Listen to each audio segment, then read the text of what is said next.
Javier Gentilini es el legislador del Frente Renovador por la ciudad de Buenos Aires. Se encuentra aquí con nosotros como para compartir unos minutitos, una charla distendida, para hablar de tu ciudad, si vives en la ciudad de Buenos Aires, o de la ciudad que visitas a diario cuando venís a trabajar.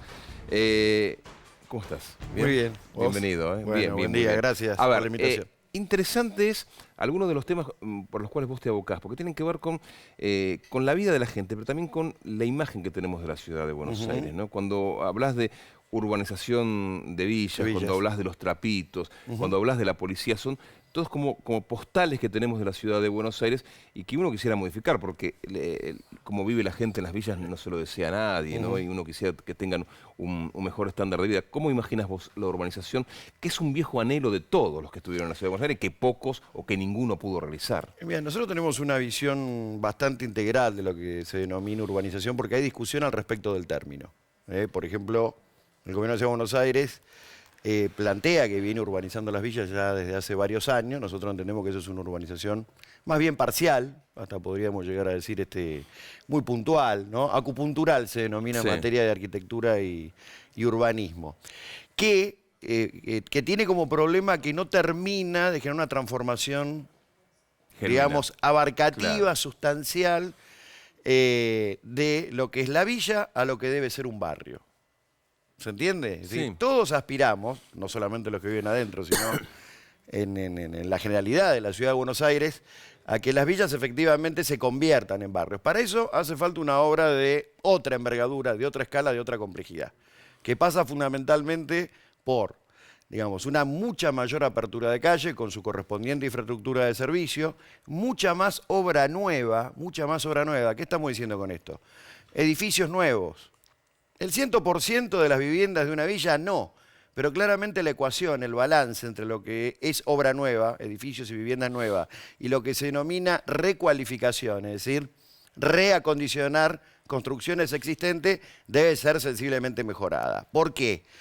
Porque hasta el momento los mejores guarismos, digamos, en materia de obra nueva en las villas, no superan entre el 10, el 15 o el 20% en el mejor de los casos, en lo que podríamos denominar villas grandes. ¿Estamos? Ejemplo, 31 bis, que estuvo muy... ¿Cómo te imaginas ingresando ahí? ¿Cómo imaginas transformando la 1-11-14, por ejemplo? Es que, bueno, es un buen ejemplo, porque la 1-11-14, por ejemplo, fue la primera villa que se comenzó a urbanizar hace muchos años. Lo que pasa es que eso después quedó trunco, se arrancó por un sector que es el que está contiguo a la cancha de San Lorenzo, denominado sector polideportivo, donde se fueron haciendo varias manzanas nuevas.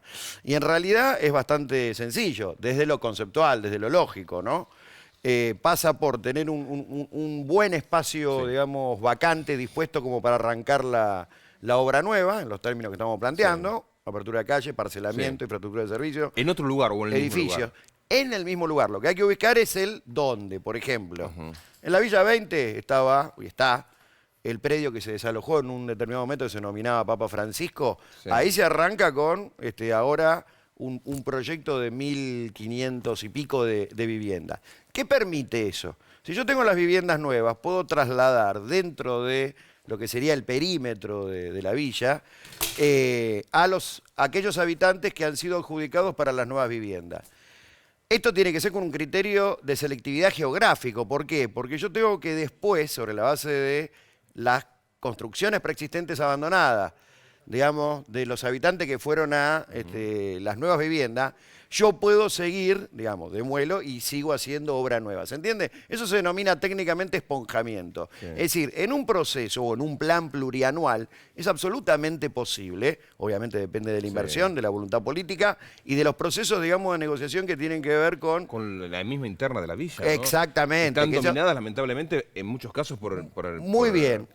Acabas de plantear uno de los obstáculos fundamentales que hay para este tema. ¿Por qué?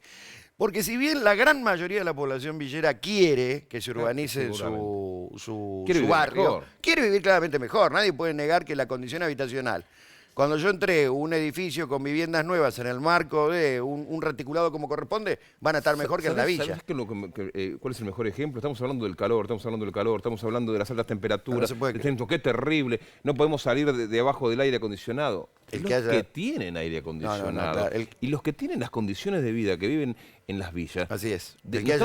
¿No hablamos de ellos? El que haya pasado por ahí o haya estado o haya trabajado, a mí me tocó en varias oportunidades, en días, digamos, con temperaturas altas y la verdad que la situación es realmente insufrible, es dramático. Por eso... Los chicos, ¿no? Pero no, las cuestiones de salud que tienen que ver con la condición habitacional que se sufre en una villa, a excepción hecho de algunas casas que pueden, digamos, pasar los estándares mínimos, pero esto no es la mayoría de las viviendas que caracterizan una villa. Entonces, vos marcabas un punto recién que es muy importante. ¿Cuál? A ver. Que es el tema de, bueno, pero hay procesos de negociación que tienen que ver claro. con factores internos. Sí. Exactamente. A veces, en la interlocución con representaciones de determinados barrios, como son también a veces muchos delegados, estamos por Manzana y más en la Villa Grande, se cuelan intereses que no tienen que ver exactamente con la gran mayoría de los habitantes que necesitan una urbanización en serio. ¿Por qué?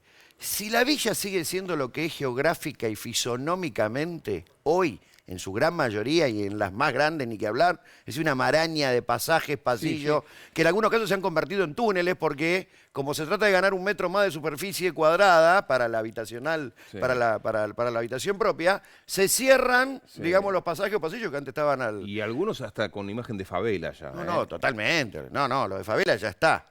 Digamos, hay una fisonomía de favelización claramente en amplios sectores de la villa. Entonces, esa fisonomía tan intrincada que tiene que ver con la maraña de pasaje, pasillo, que hasta en algunos casos, como decía antes, se han convertido en túneles, es absolutamente funcional, como todo el mundo puede ubicar, para el desenvolvimiento de organizaciones criminales. La marginalidad. Pero claro, en general ligadas al narcotráfico, es verdad. Que son también las que apalancan el financiamiento de construcciones que son absolutamente fulminantes, digamos, muy pocos días se levantan, digamos, construcciones de 4, 5, 6 pisos, porque hoy la villa ya no puede crecer más en horizontal, sino que crecen en vertical. Entonces, acá hay un doble desafío. Y por eso decía que es muy interesante que hayas marcado ese punto, porque no solamente tiene que ver con la condición habitacional propiamente dicha, que es muy importante porque esa es la vida cotidiana de las familias en barrios de estas características, sino también por el tema de la inseguridad.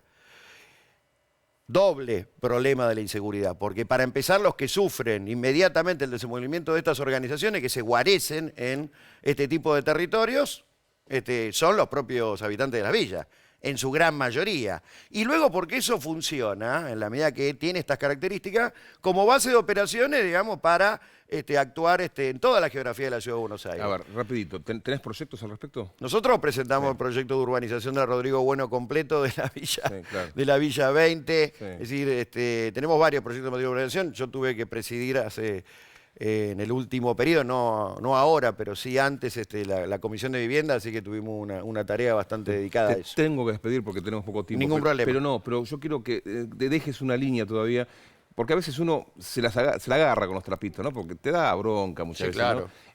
De última, están laburando, ¿no? Están trabajando. Pero ¿cómo debería regularse eso? Claramente se tiene que marcar la penalidad, mejor dicho, la prohibición de la actividad, porque la actividad ya está prohibida en la Ciudad de Buenos Aires. Sí. Ojo, en el artículo 79 del Código Contravencional. El problema es que las penas son irrisorias.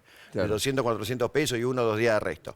Vos marcabas, existe un nivel de la cosa, una dimensión que tiene que ver por ahí con la salida laboral, con hacerse algún dinero de manera legítima. ¿no? O sea, quizás no está legislado, pero... Lo que también sabemos que por detrás de eso y explotando esa necesidad, ahí está existen organizaciones que se dedican, digamos, a esta actividad ilícita, a veces muy ligadas a lo que son las barra bravas. A las barras de fútbol. Escúchame, a las inmediaciones de la cancha de Boca, la cancha de River, en fecha normal. Pero saquemos a esa gente, saquemos a esos grupos de lado. Claramente se puede ir a un marco regulatorio donde, si hace falta el auxilio para el estacionamiento en lugares de alta concentración, esto tiene que estar absolutamente regulado y encuadrado por la Ciudad de Buenos Aires. Javier, gracias. Muchas gracias a ustedes.